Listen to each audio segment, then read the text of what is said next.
Uh-huh. I just feel like I've been around the block, ripping up fantasy stock, working around the clock. Look at the view from the top. Researching rookies a lot? No, I just be listening to pods. Yeah, one in particular, I'm just a messenger. Let me just pass on the rock. Browning, brunning, pruning, pronouncing ain't what he's doing. What he's doing is not losing, but infusing you with new things. And there's Dennis the Bennett, yeah. The man is a menace, yeah. Building a dynasty, some of the finest things. Promise you, you won't regret it. Sly as a fox, cultured in pop. Give him his props. Here is a thought, here is a box, and you cannot compare them at all. So don't even try. Careful with the news, but when you use a take, I take up Tony Fire. I mean Dyer, because anyone else is a huge mistake. Whoa, fantasy round table, fantasy round table, yeah. Fantasy round table. Come take a look at the crown, baby. Hey, fantasy round table, fantasy round table, woo. Fantasy round table. Come take a look at the crown, baby. Go. Hello and welcome to another episode of the Fantasy Football Roundtable Podcast. It is Thursday and week 4 of the NFL season is here. We are going to be previewing all the action, kicking off with a Thursday night tilt in the AFC West featuring the 2-1 Seattle Seahawks and the 2-1 Arizona Cardinals. Each of their one loss was to the San Francisco 49ers. The good news is that Zach Charbonnet is active. So, Dennis, how do you feel about Kenneth Walker and Ken Charbonnet? We saw Charbonnet big in week 1, Walker big in week 2, then by himself in week 3. Are you playing them both together? Well, I'd definitely prefer that it be just one of them. Charbonnet is going to go to work, but Arizona gives up the 20th lowest rush yards, but they give up the 4th most receptions, so that may not bode well for Walker. While being a better receiver than he often gets credit for, He is the better receiver of the two. So I feel like it's going to be a good opportunity. Both of them are going to get some work, but would I prefer one of them getting 18 touches? Sure, but they're probably both going to get 10. Both these defenses are pretty good. This could be a lower scoring game. For the Cardinals, we had a good week 1 for Marvin Harrison Jr., but a quiet couple of weeks here. I'm feeling like he's more of a wide receiver 3 at best. How are you feeling about him? Well, he's a wide receiver 4 currently, sitting at wide receiver 4-3. Unfortunately, it's one of those situations where he could put up a monster game at any time. He's kind of at the mercy of Kyler Murray. His route participation's been great. 93.5% week 1, 89.7 week 2, 90.4 week 3. But his targets were 6, 5, and 6. His receptions were 5, 2, and 3. 71 yards in week 1, 27 in week 2, and 44 last week. The production just isn't there. Volume isn't there.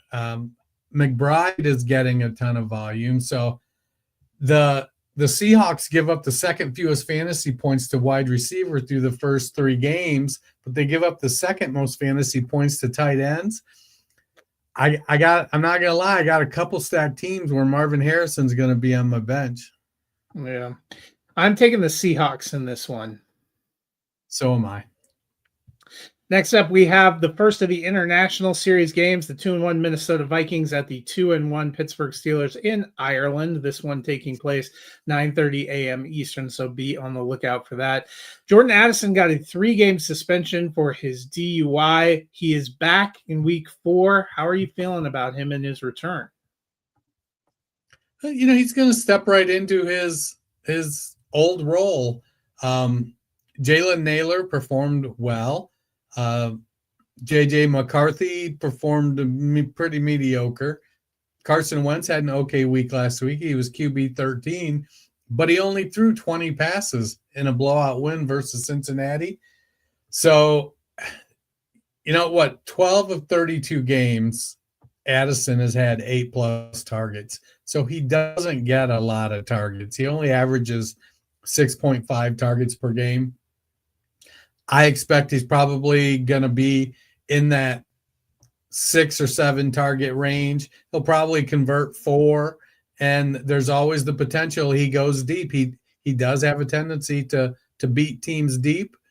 We'll see if Carson Wentz, how big a mirage he is. How much does he really have left? But they ran the ball very well with Jordan Mason. They've got Hawkinson, and obviously Justin Jefferson's a full-blown stud. So they have the ability to be balanced. Addison's a flex-worthy play this week. He may have his snaps limited a little bit, but in a deeper league, you're putting him out there in your flex spot. Meanwhile, the Steelers' offense has been kind of mediocre. You're starting DK Metcalf because he's their number one. You're probably starting Jaylen Warren because at least he's getting volume. Any other Steeler you're feeling good about putting in your lineup? So Metcalf is wide receiver 31. Not great, but Calvin Austin is wide receiver 37. Now, granted, Calvin had a big week that kind of boosted that up, but Rodgers is developing some chemistry, and Austin and Metcalf are kind of like yin and yang. They're two pretty opposite types of receivers. They complement each other very well. Jonnu Smith is tight end 16. If Arthur Smith wasn't, wanting to have his love child, Jonnu Smith probably wouldn't be a thing. But I think if you're looking to stream a tight end, he's in the conversation. He's a little. I'd like to think I have somebody better, but you can make the case that that Smith could be startable. Pittsburgh has 6 guys with 10 or more targets, and I think Metcalf, who leads the way, I think he has 17 or 18. I am taking the Vikings in this one. Me as well. On to the Sunday early games. 2-1 Washington Commanders at the 1-2 Atlanta Falcons. Terry McLaurin is banged up, still not practicing, may actually not be able to play. How does that make you feel about Deebo Samuel and Zach Ertz? Makes me feel great about Deebo.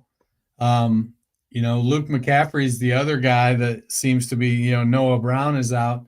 So after McCaffrey, I even forget who the hell else is there at wide receiver. Jalen Lane and Noah Brown. My speaker stopped working. You're not muted, are you? All right. Can you hear me? All right. I'll keep talking until it's time to stop, and then I'll exit and enter. So McLaurin's wide receiver 56. He's probably going to miss time with the quad. Deebo's wide receiver 15. I like where he's at, what he's doing. Zach Ertz is tight end 7. And if Jaden Daniels is back, I think that bodes well for the Commanders. All right. Well, for Atlanta, Michael Penix Jr. Has been back there, got pulled last week, but they did give confirmation that he is the starter until proven otherwise. I guess we will see what that means. Not the greatest of starts for Atlanta. Michael Penix Jr. less than 6 points in each of his last 2 games. He's at QB 27. Honestly, even in Superflex, I would think you probably have some better options. I would be steering clear of him unless I really had no other options. Should be an interesting early matchup. Also, one to watch out for Jaden Daniels, still working his way back from that knee injury, still trying to get going with that. But we will see how those things shake out. Dennis, I am taking the Commanders over the Falcons. How are you feeling? Nope. Lost him there for a minute. Well, I will just move on. The next morning game, the 0-3 New Orleans Saints at the 3-0 Buffalo Bills. New Orleans, they've been up and down with their passing game, but probably one of their best plays has been running back Alvin Kamara. He's still getting a lot of volume, but that hasn't translated into a lot of big production. Only running back 22 on the season. You're probably still sticking him in there. I think he is still a decent play. For the Buffalo Bills, I love James Cook. He's been very solid this season. You're definitely starting Josh Allen, but it's been a little bit all over the board. I like Dalton Kincaid because I think he's getting some consistent volume, and the threshold for starting a tight end is a little bit lower. The questions sort of arise when you get to wide receiver. Keon Coleman has had a couple of big games, but he's also disappeared a little. Actually, he had one big game, and the last 2 weeks he's been less than 6 points. It's Khalil Shakir who came back and actually had the touchdown grab in week 3 to boost his numbers. Going into the season, I felt like Shakir was the safest choice there. I do like the big play upside, but Shakir, he's had 2 games in the teens, one game where he kind of disappeared with just 2 points. So that is not a great sign either. I think both of them are potentially playable. The New Orleans Saints don't scare me, and we just saw Seattle put up a lot of points against them last week. So I'm probably starting both, but I'm tempering my expectation. I think both are kind of in the wide receiver 3 flex range. Keon Coleman has probably the most upside of the receivers. In that game, I am taking the Buffalo Bills. Next up, the surprising 1-2 Cleveland Browns at the 2-1 Detroit Lions. A big question is, in the Browns passing game, Jerry Jeudy had really a breakout year last year, but it's been a little bit quieter this year. He had decent games, 5 for 66, 4 for 51 the first couple of weeks, only 1 for 17 last week. Dennis, how do you feel about Jerry Jeudy? I want to feel great. And then I looked up and saw he was wide receiver 61. That didn't make me feel good. Detroit defense gives up the 22nd most fantasy points to running back. So Quinshon Judkins going to have his work cut out. But they do give up the 10th most fantasy points to wide receivers. That being said, we got Joe Flacco. The Lions are coming off sacking Lamar Jackson 6 times. And I dare say that Joe Flacco is not nearly as mobile as Lamar Jackson. Tight ends, Lions give up the 3rd most fantasy points to tight end. To tight ends. So it's going to be a good opportunity for Jeudy. Terrion Arnold is playing better for Detroit. Last year, he was a walking pass interference penalty, and he's doing a lot better this year. Brian Branch is playing good in the nickel and at safety. Kirby Joseph is there. The Lions defense gives up the 10th most points in the league overall, but they're tied for 2nd in sacks. So if Flacco can hold up, the Browns may actually be able to score some points. And the way the Browns defense is playing, they may be able to keep it close-ish, but I don't have a ton of hopes. Meanwhile, Sam Laporta, we've liked him since he came in, but a little bit quieter last year. Only tight end 14 so far this year. His best game was actually the Lions' worst game, which was week 1. How are you feeling about him? He's in that streamer range right now, tight end 14. I think if you drafted him, you're probably starting him because you drafted him probably at tight end 5 or 6. And at any given time, he's going to be able to go off. The challenge is he's got an extremely good run game. Amon-Ra St. Brown kind of works the same area that he does. And then Jameson Williams is their deep threat. So it's not uncommon for Detroit to have drives that only last 2 or 3 plays but put up points. And then all of a sudden the Lions are up, 2 scores or 3 scores, and they're grinding the ball out with David Montgomery and Jahmyr Gibbs. I think you're starting Laporta. I think you got to ride that train. I think he'll continue to improve into the tight end 1 range and be a consistent tight end 1. I don't know if he's going to get the volume to be a top 5 tight end, but he'll be in that top 10 tight end range. I am taking the Lions in this one. So am I. Let's do a couple catch-up picks. Commanders at Falcons. I took the Commanders. So I initially took the Falcons in my preseason stuff, but the way the Falcons have been playing, I am switching to the Commanders. 0-3 Saints at the 3-0 Bills. I took the Bills. I took the Bills as well. Yeah, I mean, I kind of figured you'd take the Bills unless you were a lot more daring than I realized. The 1-2 Carolina Panthers at the 1-2 New England Patriots. Wide receiver Ted McMillan has been the focus of the pass offense. Wide receiver 30, you're probably rolling him out either in a flex or a wide receiver 3 spot. Xavier Legette didn't play last week. Doesn't look like he's going to play again this week. Are there any other pass catchers from the Panthers you would even consider?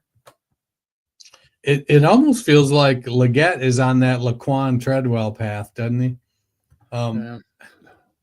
I think, Hunter Renfrow is wide receiver 46, and a wide receiver 4 is under flex consideration. So I think you can play with that in certain situations. Jatavian Sanders was tight end 6 week 2. He's only got 14 targets on the season, the same as Chuba Hubbard. He's doubtful, so he's not going to play. So, are you going to roll Tommy Tremble out there? Probably not. I think if I'm a Carolina Panthers fan, I'm just hoping for Jalen Coker to get ready to come back so I can have that second legitimate wide receiver to give Bryce Young some opportunities. I'd like to see Rico Dowdle push Chuba Hubbard a little more. If they could get more production out of that running game, I'm not saying like the Lions do, but they're the example we hold up right now when it comes to 2 running back production. But Chuba Hubbard has fallen off a little bit, and I'd like to see him sort of get back and maybe having a complement to take some of the pressure off him, and that will help Bryce Young. Unfortunately for Carolina, they've got 1 sack on the season. They don't get much pressure at all on the quarterback. So I feel like they're going to be playing catch up with Drake May and his cast of characters up there. Speaking of the Patriots, Hunter Henry, tight end 3 so far on the season. Drake May, quarterback 6. You're playing them. Running back and wide receiver have been all over the board. Anyone that you're trusting this week? It's hard to trust them. It seems like, somebody each week is putting up startable numbers. Henderson was RB25 in week 1. You can flex that. Kayshon Boutte was wide receiver 17 in week 1. That's definitely startable. Ramondre Stevenson was RB2 in week 2. The fumbles last week, I think really put Ramondre in the doghouse. I think we'll see Henderson get some early run to see if he can produce with Stevenson having the fumbles. If Henderson goes in and kind of, stubs his toe and doesn't, put up decent numbers and look efficient, I think then Ramondre will get a chance. Stephon Diggs is, he's living off his reputation, but he earned the reputation. I feel like he should be able to put up some decent numbers. Pop Douglas is your typical slot guy. I'm missing somebody up there, but I mean, there's a whole bunch but I just don't trust any of them, and Carolina had been completely vulnerable to the run, so you would like to be able to play a running back, but I am not sure that I trust. Henderson had the most carries last week and the worst production, and then the other 2 were like fumble machines. But we're back to Josh McDaniels in his heyday, where it's like these guys are flex roulette. flex throw them out there and see which one. I'm still taking the Patriots to win. I think they'll get the win, but it's like good luck projecting who's going to do it. Yeah, I got the Pats as well. Next up, the 3-0 Los Angeles Chargers at the 0-3 New York Giants. Najee Harris is done for the year with the Achilles. That means bigger load for Omarion Hampton last week, 19 carries, 70 yards, a touchdown, 6 receptions. I thought the Chargers were going to bring in a running back to complement that room. So far, they haven't. And I don't see Hassan Haskins being a huge factor in the backfield. So how are you feeling about Hampton? I like Hampton. I think they're going to, I think the Chargers feel okay with Hassan Haskins and Kamani Vidal backing up Hampton. I think Hampton will get 75% or more of the snaps. Haskins will spell him. Vidal will be a change of pace guy that, they both feel like they're 15%, 12% snap kind of guys this week. The passing game is what's clicking for the Chargers. So, if they can keep that up, let's see, Hampton's RB4. I don't show it all on the roster. They released him. Is he on the He was on the practice squad last I looked. So maybe he'll be a game day call-up, but they haven't brought him to the active roster. Yeah, but he's been, I think they're probably confident in him. He's been there. He knows the offense. He was there last year. So, I think they're going to give, like I said, Hampton's going to get a lot of volume, but this year they seem to be a passing team. They've got Keenan, they've got Quentin Johnston in his new hands. Lad McConkey, maybe he gets a breakout. Hell, Aronde Gadsden caught 5 balls last week. I know, I liked him. For the New York Giants, Jackson Dart getting the start. They came out and clarified that he'll be the starter the rest of the season. Probably gives him some insurance because I have to be honest, I don't expect a lot from him this week. Yeah, and they've got a pretty rough stretch about the next 6 games or 7 games. It's definitely going to be a trial by fire.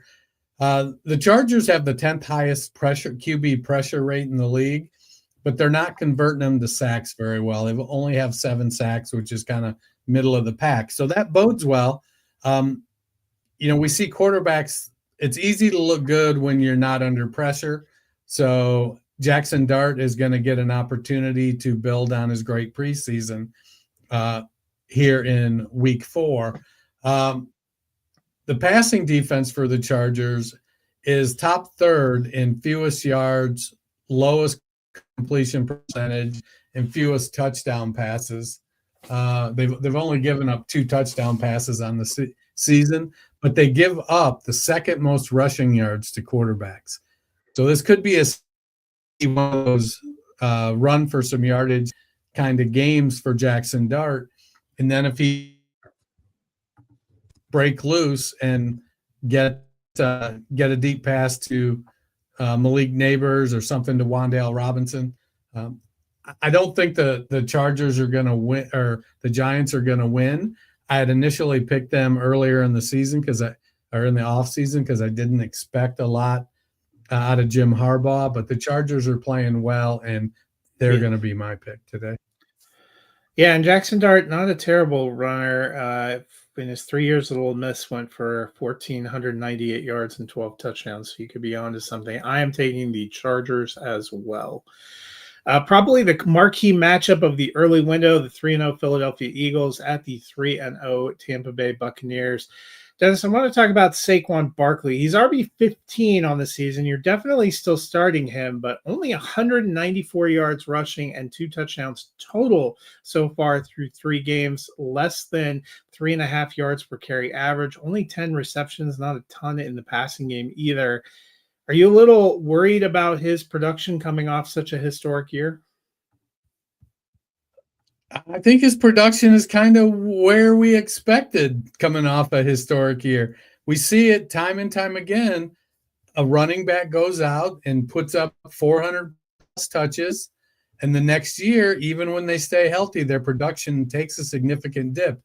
Do I think RB13 is where he's going to stay? No. I think he's going to be RB7, RB8, RB5, somewhere in there. I don't think he's going to have the year he did last year, but he's going to go up a little bit. He has significantly outtouched the other backs on this team, 70-9. 32 carries and 4 touchdowns from Hurts have kind of pinched him a little bit. But that's kind of what you sign on for with the Eagles. Yeah. Meanwhile, for Tampa Bay, Mike Evans doubtful, not likely to play. Good news for them. Tristan Wirfs looks like he's going to be able to return. But even better news, Chris Godwin back in practice, upgraded to questionable. It is looking like he is on track to make his season debut. What are you expecting from him on Sunday? I don't think he's going to play like a full complement of snaps, but if he's good to go, I think you fire him up and let him go, especially with Evans out. Emeka Egbuka is the guy you want on that team right now. And as long as it's Egbuka and one of the other 2 guys, you feel great about the potential volume there. So if it's Godwin and Egbuka, I think you're good. If it's Evans and Egbuka, I think you're good. But I think Godwin will be he's going to be startable. I'd probably prefer week 1 back in the lineup to have him as a flex play. But if I got to start him as my wide receiver 2 or 3, I guess. I wanted to take Tampa Bay, but I took Philadelphia here. I took the Buccaneers, and I'm going to stick with it. A battle of winless teams, the 0-3 Tennessee Titans at the 0-3 Houston Texans. Dennis, Calvin Ridley is the number 1 receiver for the Texans, but he hasn't been number 1 in our hearts. Only 8 receptions for 111 yards total. Only had 1 reception for 27 yards last week. How are you feeling about him in fantasy? It's been a tough go. He's wide receiver 71 on the year. On the plus side of things, Cam Ward has gotten a little bit better each week, and hopefully he can stay on that trajectory against the Texans. If Will Anderson wreaks havoc on Ward, though, it could be tough. Ridley's got an 11.2 ADOT, so they're targeting him down the field. It isn't, while it's not the deepest ADOT, it's not like they're throwing him those tunnel screens either. So he's getting opportunities. He's just not converting at the level you would like. And he's got a league leading 4 drops. So, that's not great, Bob. That's a challenge too. Meanwhile, for the Texans, still no word if Joe Mixon is going to be able to return. Their general manager kind of refusing to comment. So for the time being, it's Nick Chubb and Woody Marks. Do you like either of them as a start? So Chubb is RB29 on the year. So he's definitely in flex consideration, but he's a 8 to 10 point flex guy, 7 to 10 point flex guy. You hope he can get you 60 yards and a touchdown. He can get you 60, 70, maybe even 80 yards. He's not doing much in the passing game. Marks is RB57. He seems to have surpassed Dario Gumbawale pretty comfortably for the passing down role. He was RB49 weeks 2 and 3 combined, so he's trending in the right direction. Houston in general has to kind of get it together, and this could be a get right game for them. They need they need something positive for their offensive line. Nico Collins has been good. Christian Kirk was okay in his first game back. He was better than Higgins or Noel or Hutchinson. So, Dalton Schultz has given you reasonably good numbers, but no, I think Marks, he's probably looking at 6 targets and maybe 4 or 5 carries. So hopefully he can get some yardage out of those targets and maybe slip a touchdown in here or there. I am taking the Texans in this one. So am I. 3-0 Indianapolis Colts at the 2-1 Los Angeles Rams. Dennis, last year Josh Downs was maybe the best and most reliable receiver for the Colts, but it hasn't been that way this year. He had a good game in week 2 with 6 for 51, but in the other 2 games, only 2 receptions apiece, only 46 yards total. Not what you're looking for. Is he still a starting consideration for you? It's tough to start him. He's third on the team in targets for wide receivers. That doesn't include Tyler Warren. He's last in average depth of target at 8.9 yards. He has the lowest yards per catch at 9.7, and he's only averaging 4.7 targets per game. So the volume just isn't there. Excuse me. They're taking deep shots with Pierce and A.D. Mitchell. Pierce and Mitchell are averaging over 28 yards, 28 yards average depth of target. They're throwing the ball deep. Michael Pittman is the guy that we all should reasonably expect to be their wide receiver 1.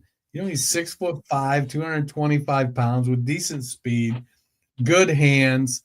He can get some deep balls, but he's an intermediate guy. He's the guy that should be their number 1.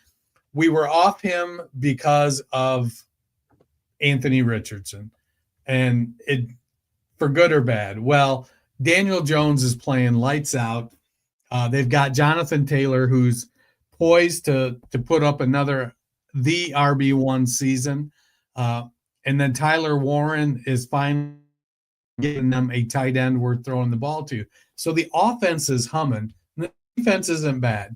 So I think that Downs is just, he's down there fighting for opportunity. He's got a role. I don't think that role. What happens, I think, is that where Downs is going to catch passes, Daniel Jones can run there. And so there are times when Jones will maybe be going out and he sees the defense and he sees Downs and he's like, I'm just going to take these 6 yards on the ground rather than throw the ball to Downs. And it's hampering Downs. Meanwhile, for the Rams, there was a lot of concern about Matthew Stafford in the preseason. Would his back hold up? Would he be able to get out there and play? And he's been pretty solid through 3 weeks. QB 16, are you feeling pretty good about him as a weekly start?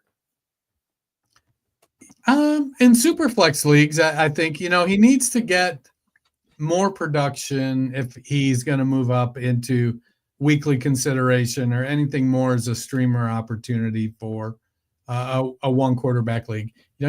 It's crazy. He's QB 16, Puka's wide receiver 1, and Devontae's wide receiver 13. He could potentially have 2 receiver 1s, maybe one of them be the wide receiver 1, and he's not going to be a QB 1. They've got a strong running game with Kyren Williams, who's RB 15 on the year. So they are all producing. I think overall for Stafford to kind of move up the food chain as far as quarterbacks go, the Rams have to just score more points overall. I am taking the Rams in this one. I had the Rams, but I'm going to switch it to the Colts on the road. Hopefully I have better luck this week. 14-2 last week. Yeah. 2-1 Jacksonville Jaguars at the 3-0 San Francisco 49ers. Dennis, there was a lot of excitement for Travis Hunter as a wide receiver prior to the season. And in week 1, he saw 8 targets and caught 6 passes. He's seen 8 targets and caught 4 passes in the 2 weeks since. Only 10 receptions for 76 yards total. I pulled him out of my lineups. How are you feeling? He's played more snaps on defense the last 2 weeks each week than he has on offense. And De'Ami Brown is playing well. Parker Washington's playing well. Brenton Strange is playing well. Travis Etienne is playing well.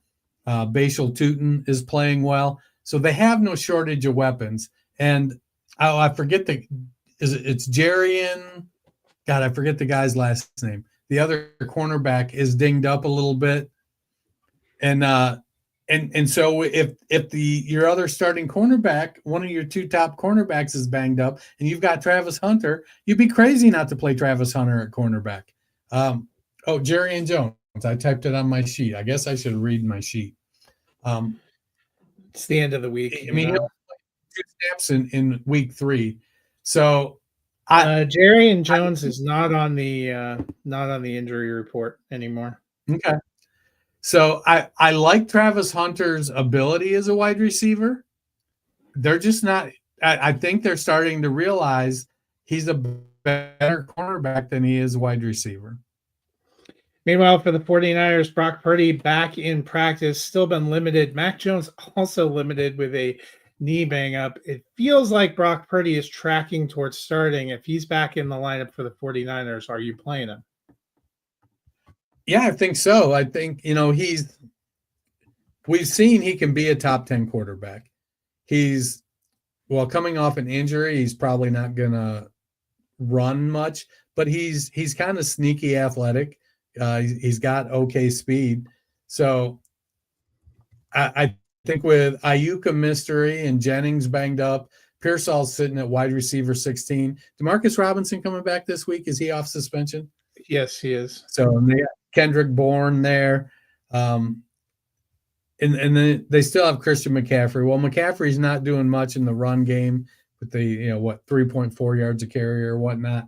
He's still going to get 8 or 10, 12 targets in the passing game. So, yeah, I think if Purdy plays, I'd play him over Stafford. I'd play him over, who else did we talk about back there that yeah, and he was banged up in week 1, and he had 18.8 points. So I thought he did good. I picking the 49ers to win. So am I. Next up, probably the premier game of the late window, the 1-2 Baltimore Ravens at the 1-2 Kansas City Chiefs. I want to talk about Derrick Henry. He had 672 touches and then only fumbled 3 times prior to this season. And in 3 games this season, he's already fumbled 3 times, lost 2, and they were killers. Are we having any concern? We mentioned age comes for everyone. He seemed to be the exception to that, but are we starting to see some chinks in the Derrick Henry armor? Well, it certainly feels like the ill arthritis is creeping into those fingers, and that grip ain't what it used to be. I know. Did you see Monday night? He came off the sidelines and he was like looking at his hands, talking to his coach, looking at his hands.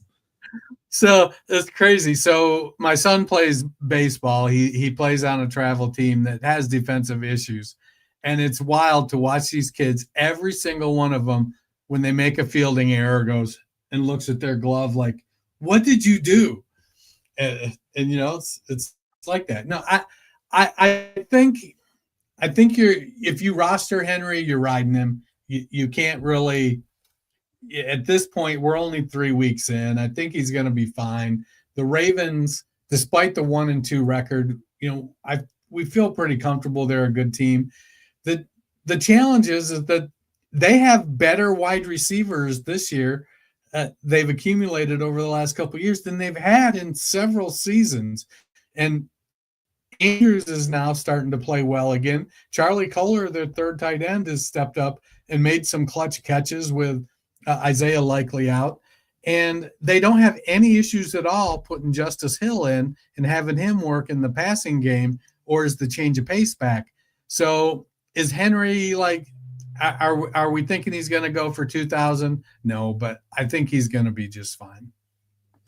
Speaking of backfields, the leading rusher for the Kansas City Chiefs on 18 carries is Patrick Mahomes, who has 2 rushing TDs.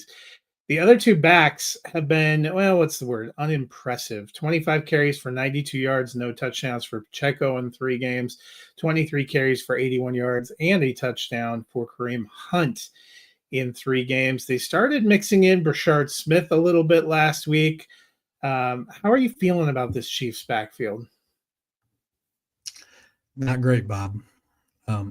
Jacko's RB50, and he should be their lead back. But, Kareem Hunt is, he's the Zach Ertz catch and fall version of the running back right now. He does not have any explosiveness. He's going to slam it up into the line, into the right hole, and he's going to get you the 3 yards. Hunt's actually RB 39 because he scored a couple touchdowns. So I don't really want to play either one of these guys. I'm hoping so I don't roster any Hunt anywhere. I do have a couple shares of Pacheco, so I wouldn't mind him going on a couple week run of RB 20-ish something or other. So I could maybe offload him onto somebody that needs some running back depth. But yeah, if the way that Pacheco runs, and I referenced it last week in talking about Scatterboo and how much contact he seeks out. Pacheco just always running so hard, slamming into people the way he likes to do, and it's just taking its toll on him. And it's hashtag 2 to 3 year window. Shout out Rich Johnson. I know you wouldn't mind. I would mind. I don't want to see Pacheco succeed at all. I'm not into the Chiefs. I am taking the Ravens in this one. I think I'm going to take the Chiefs at home. That's who I initially picked. I think I'm going to stick with it. The 1-2 Chicago Bears at the 1-2 Las Vegas Raiders. Don't look now, but Rome Odunze, wide receiver 3 on the season, has had at least 15 points in each of his games. Is he suddenly the best option among the Bears receivers? It would certainly seem so. I mean, DJ Moore is wide receiver 42, and Luther Burden is still being he's still being outsnapped by Olamide Zaccheaus and outtouched by Olamide Zaccheaus. And let's face it, he had one good game on the basis of one good play.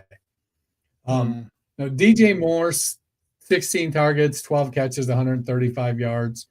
Odunze, 27 targets, 16 catches, 227 yards, and the 4 touchdowns. Odunze's got a 13.8 yard ADOT to DJ Moore's 7.5 yard ADOT. I think there was some hope / expectation that DJ Moore would kind of slide into that Amon-Ra St. Brown role in the Ben Johnson offense, and that just hasn't happened. Whether it comes to fruition or not, or whether that role into Luther Burden's hands, it remains to be seen. But Rome Odunze is stepping up and taking over the alpha role here in Chicago. Meanwhile, for the Raiders, Brock Bowers has been banged up a little bit. He had 5 for 103 in week 1 before getting injured. Only 9 for 76 yards in 2 games combined. You're probably still starting him, but are you a little more nervous? Well, per Roto World, he's off the injury report today. So, well, he was off the injury report last week too, and he didn't play like it. So,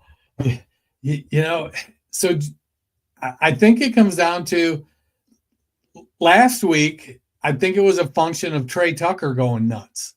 So when you got Trey Tucker catching, a fistful of touchdown passes, it's easy to get forgotten. I think Bowers will be fine. He's tight end 8 on the season, even after a couple poor weeks. And if he's getting more healthy, we're 4 weeks into the season. I don't think anybody that plays any significant snaps is healthy, or is at optimum health. I talk to Cole every day. He's got football 6 days a week, and every day we're coming home and I'm like, hey, do you need to ice anything? He's got bruises all over his arms. His back is stiff, and he's 14 years old.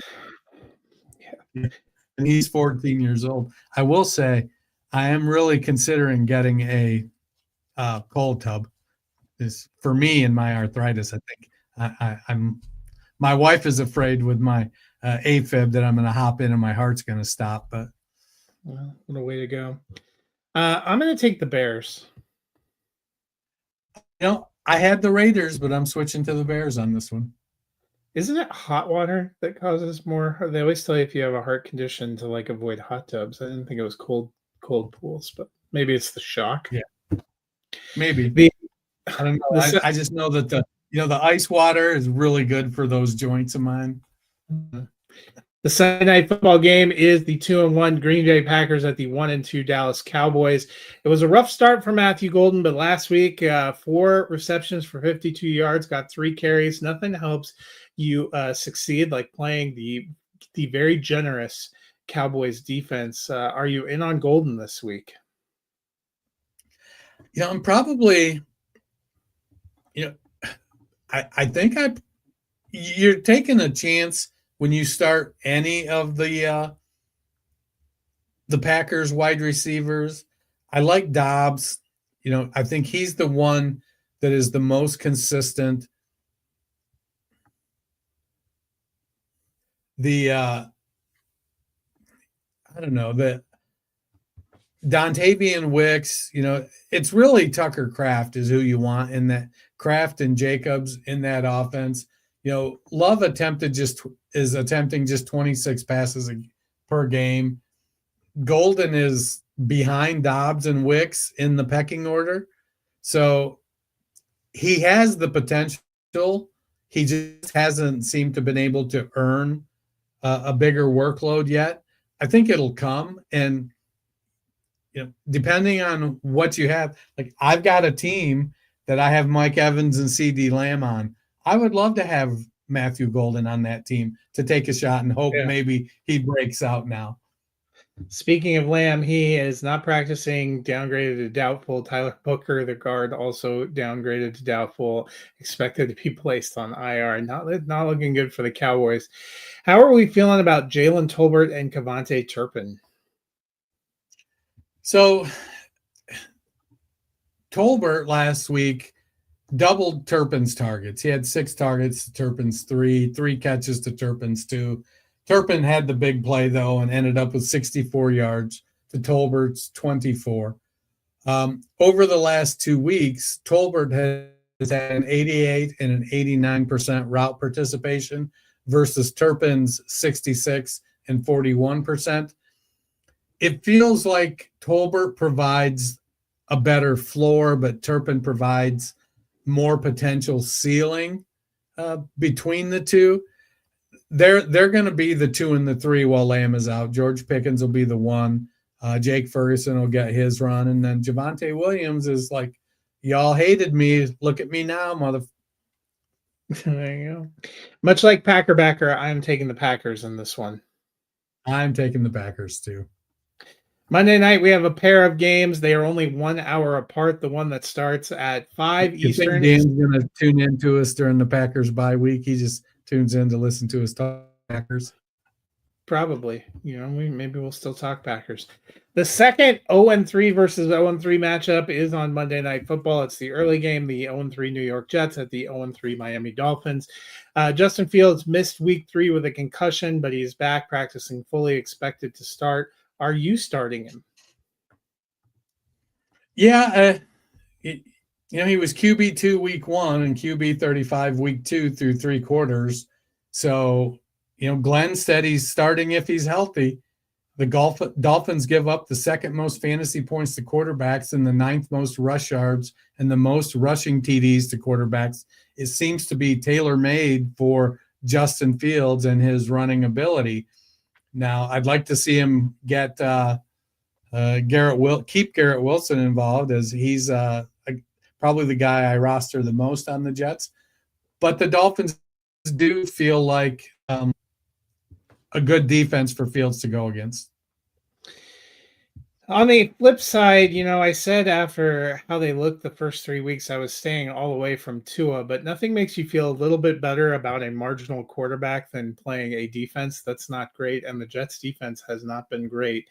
Any love for Tua in the quarterback landscape in week 4? So Tua's sitting at QB 22 on the season, QB 18 over the last 2 weeks. The best thing he's got going for him, the Jets have the 2nd lowest pressure rate on quarterbacks. So that bodes well. I think don't throw at Sauce Gardner. They have weapons with Tyreek Hill and Jalen Waddle, and Malik Washington is looking pretty good too. And then Devon Achane out of the backfield. So if they can keep the pressure off Tua and give him some time, the opportunity's there for the Dolphins to succeed. I'm taking the Dolphins. I'd love to take the Jets, but I'm taking the Dolphins too. I know it felt not a great matchup.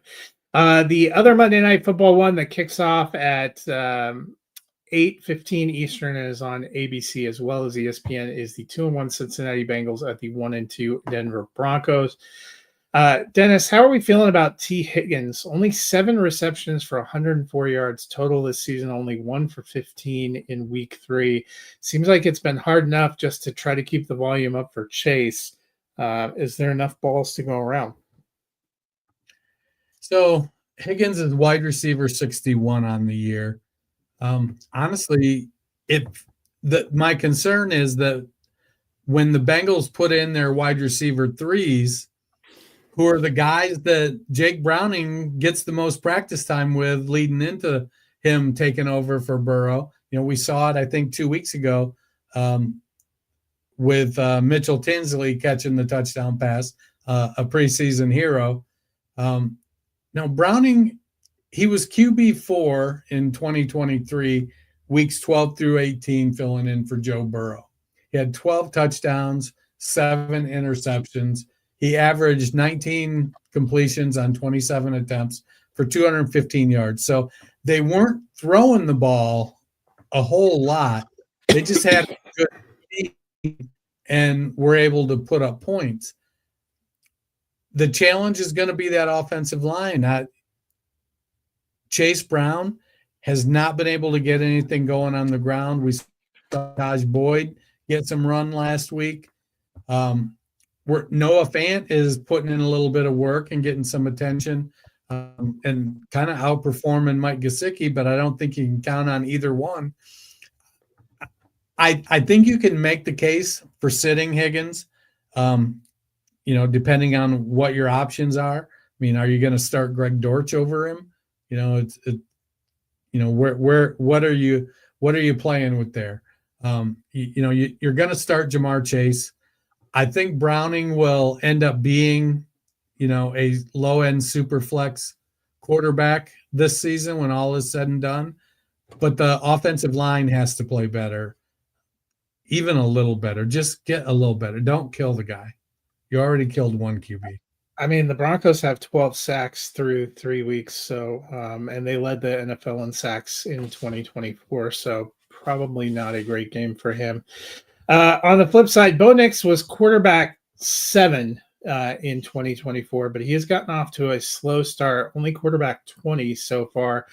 In addition to not having a spectacular offensive line, Cincinnati does not have a spectacular defense. Bo Nix was tantalizingly close on 3 or 4 deep shots in week 3 that were just over the top. Do you think he can connect them in week 4?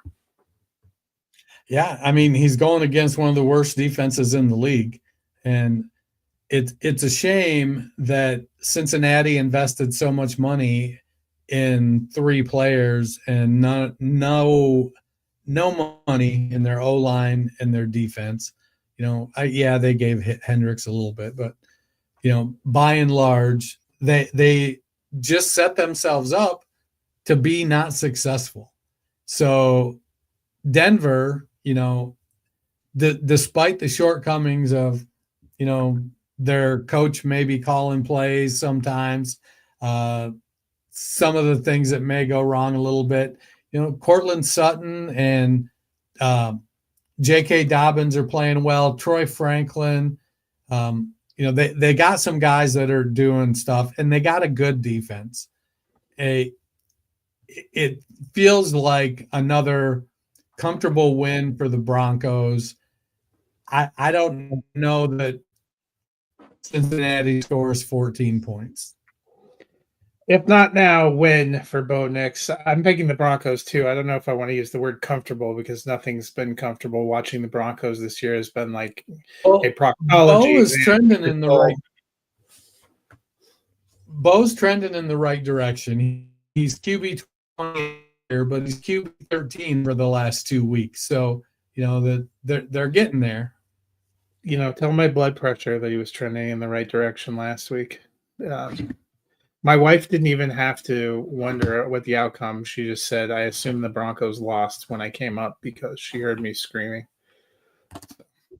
But hopefully we'll get better this week. That'll do it for the week 4 preview. Thursday night football should be kicking off here in just about 5 minutes. Dennis, if people need something to fill their free time on Friday and Saturday, what can they do?